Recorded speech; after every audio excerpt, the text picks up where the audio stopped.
नमस्कार विद्यार्थी मित्रों, नूतन विद्यापीठ महुआ, हूँ भावेश पडिया, धोरण 12 रसायन विज्ञान। मित्रों, हवे आपणे थोड़ी आगळ वात करीए तो कोष पोटेन्शियल अने गिब्स मुक्त ऊर्जा तथा संतुलन अचळांक वच्चेनो संबंध, जो कि थोड़ी घणी वात तेनी धोरण 11 में पण करी हती। तो एक उदाहरण द्वारा आ वातने समझिए। जो मित्रों, एक कोष के जेमा नीचे प्रमाणे प्रक्रिया थाय छे। 2Fe+3 aqueous 2I- aqueous, it gives 2Fe+2 aqueous plus I2 solid। मित्रों, आ एक कोष प्रक्रिया है। प्रक्रिया परथी स्पष्ट है कि Fe+3 नु रिडक्शन थाय छे Fe+2 में, ज्यारे I- नु ऑक्सिडेशन थाय छे I2 में। एटले आ जे विजरासायनिक कोष है एमां आयोडीन नो ध्रुव ते एनोड छे अने Fe+3 નું Fe+2 માં रिडक्शन थाय छे। तो Fe+2 ना द्रावण एना संपर्कमां खरेखर निष्क्रिय ध्रुव राखेलो होय, जेम के ग्रेफाइट के प्लेटिनम, अने ते कैथोड तरीके वर्ते छे। मित्रों, आ कोषनो प्रमाणित पोटेन्शियल आप्यो छे आपने 0.236 वोल्ट। तो आ कोषनी प्रमाणित गिब्स मुक्त ऊर्जा अने संतुलन अचळांक गणो। सौ प्रथम आपणे प्रमाणित गिब्स मुक्त ऊर्जा शोधीए तो प्रमाणित गिब्स मुक्त ऊर्जा डेल्टा जी प्रमाणित इक्वल टू -NF E0। अहीं F फेराडे अचळांक छे, N ए इलेक्ट्रॉन ना मोल छे, जेटला मोल इलेक्ट्रॉन आपले थाय, अने आ जे छे ते प्रमाणित कोष पोटेन्शियल छे। मूल्य मूकीए तो मित्रों, आ प्रक्रिया परथी स्पष्ट छे कि 2 मोल इलेक्ट्रॉन ની आपले थती हशे, कारण के 2 मोल Fe+3 નું Fe+2 માં रिडक्शन थाय छे अने 2 मोल I- मांथी I2 बने छे। तो 2 मोल इलेक्ट्रॉन ની आपले थई, तो 2 फेराडे की किंमत 96,500 कूलम में, अने प्रमाणित कोष पोटेन्शियल आपने आप्यो छे 236 वोल्ट। आनो गुणाकार थाय छे मित्रों 45,548। मित्रों, एकम शुं थशे तो के आ कूलम अने आ छे वोल्ट, तो coulomb volt. Coulomb volt, 1 coulomb volt एटले 1 जूल थाय, तो आटला कूलम वोल्ट एटले एटला जूल।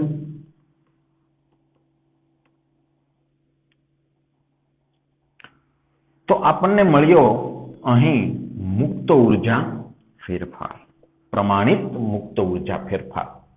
हवे अहीं थोड़ी बीजी वात पण करी दઉં मित्रों के आपेल कोष नो प्रमाणित मुक्त ऊर्जा फेरफार जे मळ्यो ते ऋण छे। याद करो मित्रों, जो प्रणाली नो मुक्त ऊर्जा फेरफार ऋण होय तो प्रक्रिया आपमेळे थती होय, एटले के आ कोषनी जे प्रक्रिया छे ई आपमेळे परिणमती हशे प्रमाणित स्थितिए। एमां कोई शंका नथी, कारण के मुक्त ऊर्जा फेरफार ऋण मळे छे। आगळ वात करीए मित्रों, तो हवे शोधवानुं छे संतुलन अचळांक। हवे मित्रों, आपेल कोष जो प्रमाणित स्थितिए होय तो कोष पोटेन्शियल आटलो होय। पछी अगाऊ आपणे वात करी हती ते मुजब कोष कार्यरत थाय एटले एनोड अने केथोडना द्रावणोनी सांद्रता बदलाती जाय, अने सांद्रता बदलाती जाय तो कोष पोटेन्शियल घटतो जाय, अने घटता घटता घटता कोष पोटेन्शियल शून्य थई जाय, अने ए वखते કોષમાં સંતુલન સ્થિતિ પ્રાપ્ત થઈ છે તેમ કહેવાય. તો જો મિત્રો, સંતુલન અચળાંક બે રીતે શોધી શકાશે. એક, નર્સના સમીકરણ પરથી E cell equal to પ્રમાણિત કોષ potential minus 0.059 upon n log of QC. હવે આપણે શોધવો છે સંતુલન અચળાંક. તો કોષમાં સંતુલન સ્થપાઈ ચૂક્યું છે એમ જો માનીએ તો QC ની બદલે આપણે KC લખવું પડે. અને જો કોષમાં સંતુલન સ્થપાઈ જાય તો સંતુલન સ્થિતિએ કોષ પોટેન્શિયલ શૂન્ય થઈ જાય. તો 0 ઇક્વલ ટુ E0 સેલ એટલે પ્રમાણિત સ્થિતિએ તો કોષ પોટેન્શિયલ એટલો હતો જ 0.236 volt 0.059 upon 2 log of KC. હવે આ આંકડાને આ બાજુ લઈ જઈએ. 0.236 જે માઇનસ થશે પણ E માઇનસ ને આ માઇનસ સામસામા ઉડી ગયા, બે ગુણાકારમાં જશે અને log KC. તો મિત્રો, આ log KC ની જે કિંમત છે આનો હિસાબ થશે 8.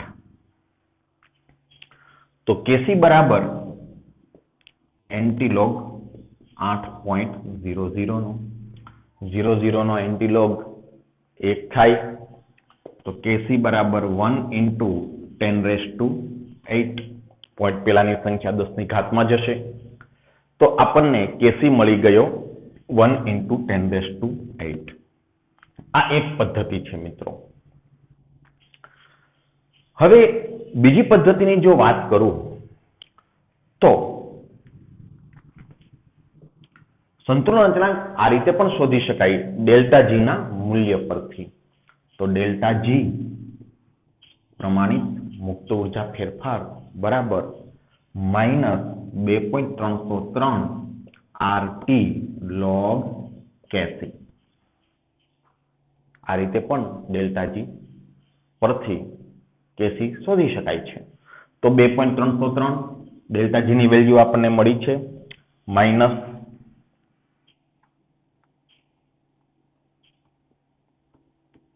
45,548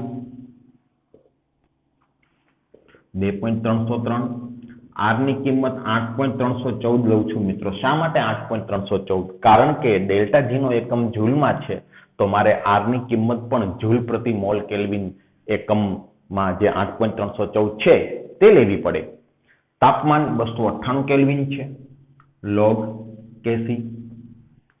તો મિત્રો log KC બરાબર આ તમામ અહીં ભાગાકારમાં જશે તો 45,548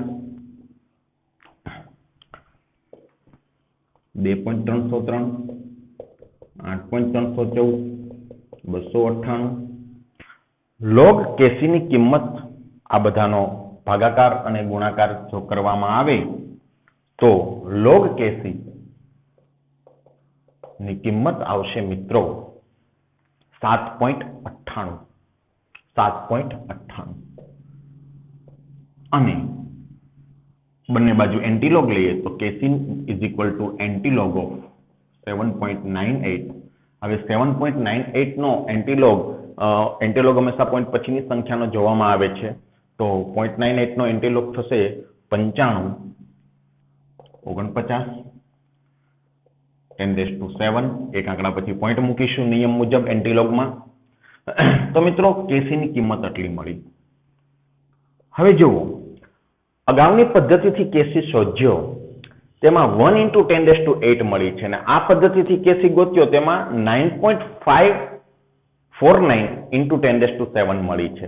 લગભગ કિંમત સરખી છે, થોડો તફાવત છે મિત્રો. આને હું એવું ન કહી શકું મિત્રો 0.9 into 10⁸8 આ છે 1 into 10⁸8 તો થોડો તફાવત મળશે. તો આ રીતે પણ KC શોધી શકાય, પરંતુ આ રીત કરતા આ રીતે KC શોધવો એ વધુ વ્યાજબી છે. તો જે કિંમત મળે છે KC ની એ થોડી સત્યની નજીક મળે છે. એનું કારણ છે મિત્રો, કારણ કે અહીંયા આપણે 0.059 કિંમત લીધી હતી તે એપ્રોક્સિમેટ કિંમત હતી અને તેથી આ રીતે કેસી શોધવો એ વધુ વ્યાજબી છે. તો બે રીતે ડેલ્ટા જી પરથી કેસી શોધી શકાય છે અને ઈ સેલ પરથી પણ કેસી શોધી શકાય છે. ઓકે મિત્રો, આગળ ઉપર અન્ય ઉદાહરણ પણ જોઈશું. જો વિદ્યાર્થી મિત્રો એક ઉદાહરણ જોઈએ આપણે કે જો પ્રમાણિત Cr+3 માંથી Cr બનવું એટલે Cr+3 નો રિડક્શન પોટેન્શિયલ એ -0.74 વોલ્ટ છે. Cr+2 માંથી Cr બનવાનો રિડક્શન પોટેન્શિયલ -0.91 વોલ્ટ છે. તો Cr+3 માંથી Cr2 બનવાનો પોટેન્શિયલ કેટલો? મિત્રો આ ઉદાહરણને સમજતા પહેલા હું એક વાત આપને કરી દેવા માંગુ છું કે ગેલ્વેનિક કોષનું જે આપણે ઉદાહરણ લીધું હતું ઝિંક અને કોપરના અર્ધકોષનું, એમાં ઝિંક નો પ્રમાણિત રિડક્શન પોટેન્શિયલ આપણને આપ્યો હતો 0.76 વોલ્ટ માઇનસ અને કોપર અર્ધકોષનો પોટેન્શિયલ આપણને આપ્યો હતો 0.34 વોલ્ટ. જો મિત્રો ઝિંકનો રિડક્શન પોટેન્શિયલ ઋણ છે, કોપરનો રિડક્શન પોટેન્શિયલ ધન છે. હવે આપણી જે કોષ પ્રક્રિયા હતી તે આ હતી, Zn solid, Cu+2 aqueous, Zn+2 Cu solid. આ કોષ પ્રક્રિયાનો પ્રમાણિત પોટેન્શિયલ કેટલો હોય તો તે આપણે બંને અર્ધકોષના પ્રમાણિત રિડક્શન પોટેન્શિયલ પરથી શોધ્યા હતા. કઈ રીતે શોધ્યા હતા કે ભાઈ કેથોડનો રિડક્શન પોટેન્શિયલ માઇનસ એનોડનો રિડક્શન પોટેન્શિયલ. તેની પાછળનું એક અલગ લોજિક જો સમજીએ તો એવું છે કે ઝિંકનો રિડક્શન પોટેન્શિયલ આટલો છે એટલે કે આ પ્રક્રિયા Zn+2 બે ઇલેક્ટ્રોન સ્વીકારીને Zn સોલિડ બનાવે, આ પ્રક્રિયાનો પોટેન્શિયલ જેને હું E1 કહું, અત્યારે આ અર્ધ પ્રક્રિયા છે એના રિડક્શન પોટેન્શિયલને E1 કહું તો એ છે -0.76 વોલ્ટ. હવે કોપરનો રિડક્શન પોટેન્શિયલ Cu+2 નો રિડક્શન પોટેન્શિયલ 0.34 વોલ્ટ છે પ્લસમાં. કોપરનો રિડક્શન પોટેન્શિયલ એટલે આ અર્ધ પ્રક્રિયાનો પોટેન્શિયલ પ્રમાણિત એ 0.34 વોલ્ટ છે. તો આપેલ કોષ પ્રક્રિયાનો પોટેન્શિયલ કેટલો થાય? તો મિત્રો આમ પણ ગણી શકાય કે આપેલ પ્રક્રિયા જે છે એમાં તમે જોઈ શકો છો કે Zn માંથી Zn+2 બને. હવે જો આ બંને પ્રક્રિયાનો સરવાળો કરીને આ પ્રક્રિયા મારે બનાવવી હોય તો પહેલા આ પ્રક્રિયાને મારે ઉલટાવવી પડે. તો હું ઉલટાવું છું. ચલો ઉલટાવી. Zn માંથી Zn+2 અને 2 મોલ ઇલેક્ટ્રોન, તો પછી એનો પોટેન્શિયલ માઇનસની બદલે પ્લસ થઈ જાય. મિત્રો આ વાતને બરાબર સમજો. આ રિડક્શન પ્રક્રિયા હતી, મેં પ્રક્રિયાને ઉલટાવી દીધી તો ઓક્સિડેશન પ્રક્રિયા થઈ ગઈ. તો હવે આ પોટેન્શિયલ ખરેખર ઓક્સિડેશન પોટેન્શિયલ થઈ ગયું. ફરીવાર કહું છું મિત્રો કે ઝિંકનો રિડક્શન પોટેન્શિયલ આપણને આપેલો છે, Zn+2 નો રિડક્શન પોટેન્શિયલ આપણને આપેલો છે. જો રિડક્શન પોટેન્શિયલ ઋણ હોય તો ઓક્સિડેશન પોટેન્શિયલ ધન હોય, એટલો જ પરંતુ ધન. મારે આ પ્રક્રિયા મેળવવી છે આ બંને પ્રક્રિયા પરથી, તો સ્વાભાવિક છે મારે આ પ્રક્રિયાને ઉલટાવી પડશે. જો પ્રક્રિયાને ઉલટાવો તો પોટેન્શિયલ ઋણ હોય તો ધન થઈ જાય અને ધન હોય તો ઋણ થઈ જાય, કારણ કે પ્રક્રિયા તમે ઉલટાવો છો તો રિડક્શન પ્રક્રિયા ઓક્સિડેશન પ્રક્રિયા બની જાય છે, તો પોટેન્શિયલ પણ ઉલટાઈ જવાનું. હવે બીજી પ્રક્રિયા છે હું યથાવત રાખું છું તો Cu+2 2 mall electron Cu solid, એનો પોટેન્શિયલ યથાવત રાખી તો પોટેન્શિયલ પણ તેનો તે જ રાખવો પડે.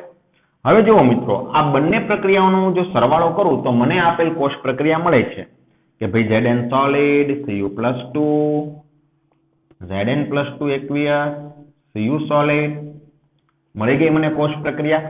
તો આપેલ બંને અર્ધકોષ પ્રક્રિયાનો સરવાળો કરતા મને કોષ પ્રક્રિયા મળે છે. બરાબર સાંભળજો, આપેલ બંને અર્ધકોષ પ્રક્રિયાનો સરવાળો કરતા મને કુલ પ્રક્રિયા એકોષ પ્રક્રિયા મળે છે અને તો આપેલ બંને અર્ધકોષના પોટેન્શિયલનો સરવાળો મને કુલ પ્રક્રિયાનો પોટેન્શિયલ મળે. તો આ બંનેનો હું સરવાળો કરું તો મને કુલ જે કોષ પ્રક્રિયા છે એનો પોટેન્શિયલ 1.1 વોલ્ટ મળ્યો.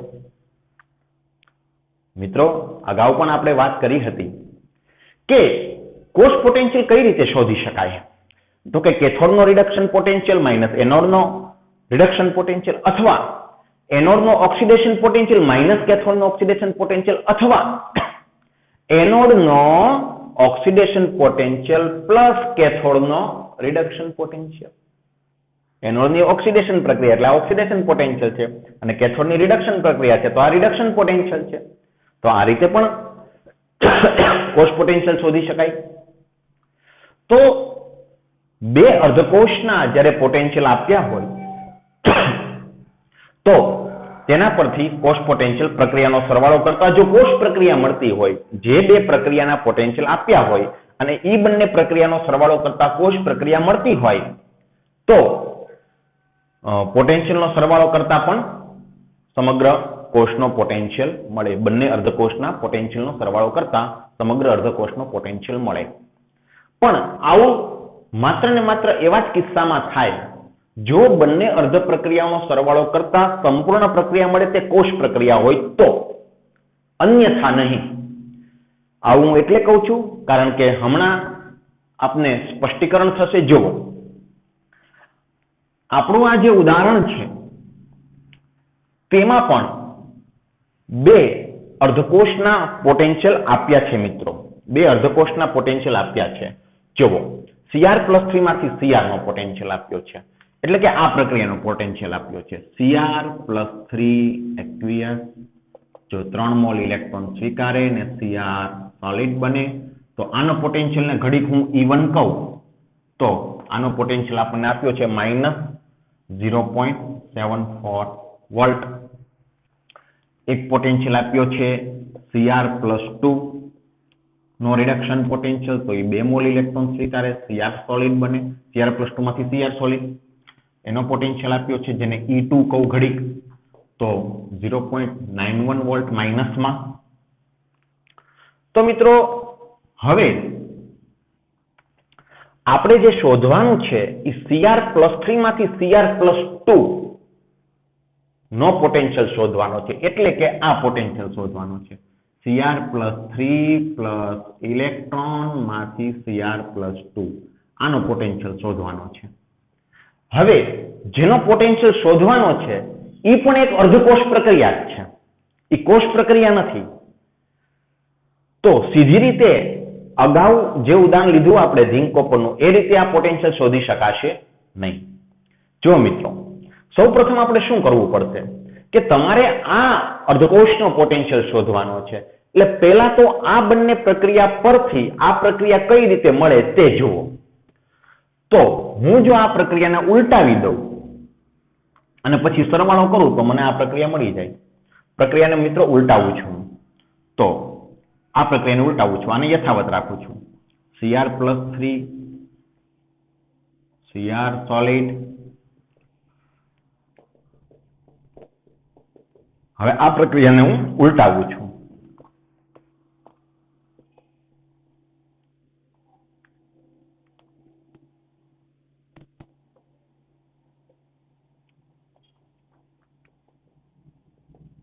હવે પ્રક્રિયાને જો હું ઉલટાવું તો પોટેન્શિયલ ઋણનો ધન હોય તો ઋણ, કારણ કે પ્રક્રિયાને ઉલટાવતા આ પ્રક્રિયા રિડક્શન પ્રક્રિયા છે. હું ઉલટાવી નાખું તો ઓક્સિડેશન પ્રક્રિયા થઈ ગઈ તો એ પોટેન્શિયલ ઓક્સિડેશન પોટેન્શિયલ ગણવો પડે. રિડક્શન પોટેન્શિયલ ઋણ હોય તો ઓક્સિડેશન પોટેન્શિયલ ધન થયો તો +0.91 વોલ્ટ. હવે બંને પ્રક્રિયાઓનો જો સરવાળો કરું તો મારે જે પોટેન્શિયલ જોતો છે તે પ્રક્રિયા મને પ્રાપ્ત થશે. તો બંને પ્રક્રિયાનો સરવાળો કરું, Cr સોલિડ ઉડી ગયું તો Cr+3 પ્રક્રિયક બાજુ 3 ઇલેક્ટ્રોન 2 મોલ ઇલેક્ટ્રોન તો 1 મોલ ઇલેક્ટ્રોન વધે છે અહીં અને Cr+2 એક્વિયસ. જો મિત્રો મારે જે પોટેન્શિયલ શોધવાનો છે તે પ્રક્રિયા મને મળી ગઈ આ બંનેનો સરવાળો કરતા આ બંનેનો સરવાળો કરતા. તો તમે કહેશો મિત્રો કે તો કુલ પ્રક્રિયાનું પોટેન્શિયલ શું આ બંનેનો સરવાળો કરીએ એટલો થાય ખરો? આ કુલ પ્રક્રિયાનો પોટેન્શિયલ આ બંનેનો સરવાળો કરું તો એ સરવાળો મિત્રો 0.17 વોલ્ટ થાય. પણ ના મિત્રો, આ વસ્તુ ખોટી છે. આ વસ્તુ ખોટી છે. આ રીતે કોષ પોટેન્શિયલ શોધી શકાય નહીં, બિલકુલ નહીં. તો અહીં એક વાતની સ્પષ્ટતા થાય છે કે જો આપેલ બે અર્ધ પ્રક્રિયાઓના સરવાળાથી સંપૂર્ણ કોષ પ્રક્રિયા મળતી હોય તો આપેલ બે અર્ધ પ્રક્રિયાનો પોટેન્શિયલનો સરવાળો સંપૂર્ણ કોષનો પોટેન્શિયલ થાય.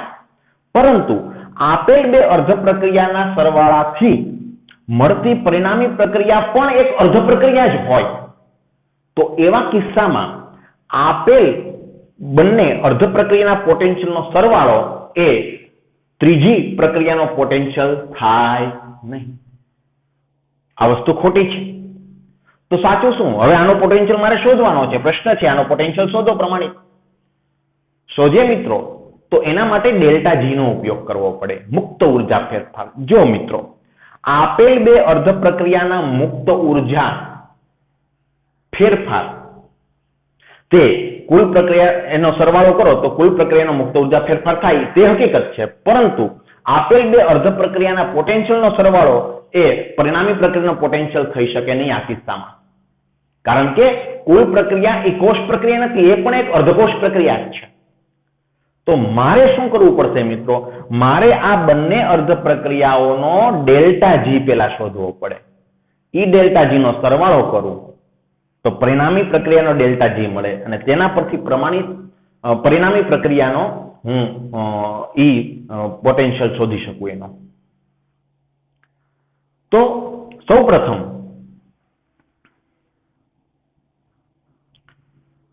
આ મારો પ્રશ્ન છે કે આ કેટલું હશે, આ કેટલું હશે, આ મારો પ્રશ્ન છે. આ બંનેનો સરવાળો તો ના થાય એની મેં ચોખટ કરી. તો જુઓ મિત્રો, આ પ્રક્રિયાને 1 કહું છું, આને 2 કહું છું અને આ પરિણામી પ્રક્રિયાને 3 નંબર આપું છું. તો પ્રક્રિયા 1 છે એનો પ્રક્રિયા 1 નો ડેલ્ટા જી પ્લસ પ્રક્રિયા 2 નો ડેલ્ટા જી ઇક્વલ ટુ પ્રક્રિયા 3 નો ડેલ્ટા જી. તો ડેલ્ટા જી 0 કોનો? પ્રક્રિયા 3 નો ઇક્વલ ટુ ડેલ્ટા જી 0 પ્રક્રિયા 1 નો પ્લસ પ્રક્રિયા 2 નો. પહેલી પ્રક્રિયાનો મુક્ત ઉર્જા ફેરફાર પ્લસ બીજી પ્રક્રિયાનો મુક્ત ઉર્જા ફેરફાર બરાબર ત્રીજી પ્રક્રિયાનો મુક્ત ઉર્જા ફેરફાર. એ તો આપણે કરતા જ હતા ને. શેમાં? ઉષ્માગતિશાસ્ત્રમાં. તો એ પદ મેં મૂક્યું છે કે આ પ્રક્રિયાનો ડેલ્ટા જી પ્લસ આ પ્રક્રિયાનો ડેલ્ટા જી ઇક્વલ ટુ આ પ્રક્રિયાનો ડેલ્ટા જી. હવે delta G is equal to શું થાય? તો કે માઇનસ NF E0 સેલ. તો માઇનસ NF E3 એટલે કે આનો પોટેન્શિયલ જે મારે શોધવાનો છે ઇક્વલ ટુ ડેલ્ટા G1 પહેલી પ્રક્રિયાનો મુક્ત ઉર્જા ફેરફાર માઇનસ NF E1 એનો પોટેન્શિયલ અને ડેલ્ટા G2 એ થશે માઇનસ NF E2 આનો પોટેન્શિયલ. હવે F એટલે ફેરાડે અચળાંક, એ તો બધામાં સરખા જ હોય 96500 એટલે ઉડી જશે. અહીંથી કોમન નીકળી અને આની સાથે ઉડી જશે. તો ફેરાડે તો નીકળી ગયા F. હવે N એટલે કેટલા મોલ ઇલેક્ટ્રોન? તો ત્રીજી પ્રક્રિયામાં કેટલા મોલ ઇલેક્ટ્રોન છે મિત્રો? 1 મોલ. તો હું લખું છું 1 ઇન્ટુ E3 જે મારે શોધવાનો છે, પરિણામી પ્રક્રિયાનો પોટેન્શિયલ મારે શોધવાનો છે પ્રમાણિત. ઓકે. પહેલી પ્રક્રિયામાં કેટલા મોલ ઇલેક્ટ્રોન છે મિત્રો? 3 મોલ. 3. અને પહેલી પ્રક્રિયાનો ઈ સેલ કેટલો છે? Minus 0.74 volt. બીજી પ્રક્રિયામાં કેટલા મોલ ઇલેક્ટ્રોન છે? 2 મોલ. તો n બરાબર 2 મૂકું છું. અને તેનો પોટેન્શિયલ કેટલો છે? 0.91 વોલ્ટ. હવે માઇનસ, ઓકે, પછી હિસાબ કરીએ માઇનસ નો. ચલો માઇનસ માઇનસ માઇનસ પ્લસ ને આ બંનેનો ગુણાકાર થાય છે મિત્રો 2.22 માઇનસ આ બંનેનો ગુણાકાર થાય છે 1.82. હવે આનો જો હિસાબ કરીએ તો 0.4 આવે છે 0.4. ઓકે, અને માઇનસ સાઇન આ બાજુ લઈ જવું તો E3 એ -0.4 વોલ્ટ. મિત્રો ડેલ્ટા જી પરથી પરિણામી પ્રક્રિયાનો પોટેન્શિયલ મને આટલો મળ્યો. તેથી હું કહી શકું કે પ્રમાણિત Cr+3 માંથી Cr+2 બનવાનો જે પોટેન્શિયલ છે એ -0.4 વોલ્ટ છે. એટલે કે જલીય દ્રાવણમાં Cr+3 હોય તે ઇલેક્ટ્રોન સ્વીકારી Cr+2 માં રૂપાંતર પામે તેનો પોટેન્શિયલ ઋણ છે. આની ઉપરથી બીજી કઈ વાત સમજશો મિત્રો? આ પોટેન્શિયલ ઋણ છે આના પરથી બીજી કઈ વાત સમજશો? આના ઉપરથી એવું પણ સમજાય છે કે જલીય માધ્યમમાં Cr+3 આયન છે ને એ વધુ સ્થાયી હશે, કારણ કે Cr+3 માંથી Cr+3 એક ઇલેક્ટ્રોન મેળવે ને Cr+2 બને તેનો પોટેન્શિયલ ઋણ છે. એનો અર્થ એવો કરીશું ને, સાદો અર્થ મિત્રો, કે Cr+3 Cr+2 માં રૂપાંતર પામવા માંગતું નથી, પોટેન્શિયલ ઋણ છે એનો. Cr+3 એક ઇલેક્ટ્રોન સ્વીકારીને Cr+2 બનાવે તેનો પોટેન્શિયલ ઋણ મળ્યો. એટલે કે જલીય માધ્યમમાં Cr+2 કરતા Cr+3 આયન વધુ સ્થાયી હશે તો જ આવું બનતું હશે, તો જ પોટેન્શિયલ ઋણ મળતો હશે. તો મિત્રો ફરીવાર જે અહીં ખરેખર ચોખવટ કરવાની હતી તે આ હતી કે જો આપેલ બે અર્ધકોષ પ્રક્રિયાનો સરવાળો કરતા સંપૂર્ણ કોષ પ્રક્રિયા મળતી હોય તો બંને અર્ધકોષના પોટેન્શિયલનો સરવાળો પણ સંપૂર્ણ કોષનો પોટેન્શિયલ થાય.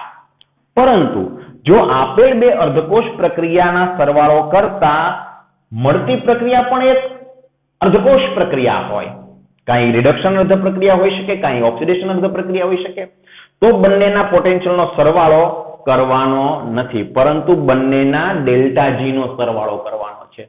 આ બંને અર્ધકોષ પ્રક્રિયાના ડેલ્ટા જી નો સરવાળો એ સમગ્ર પ્રક્રિયાનો ડેલ્ટા જી થાય અને એના પરથી આપણને પરિણામી પ્રક્રિયાનો પોટેન્શિયલ પ્રાપ્ત થાય. ઓકે મિત્રો.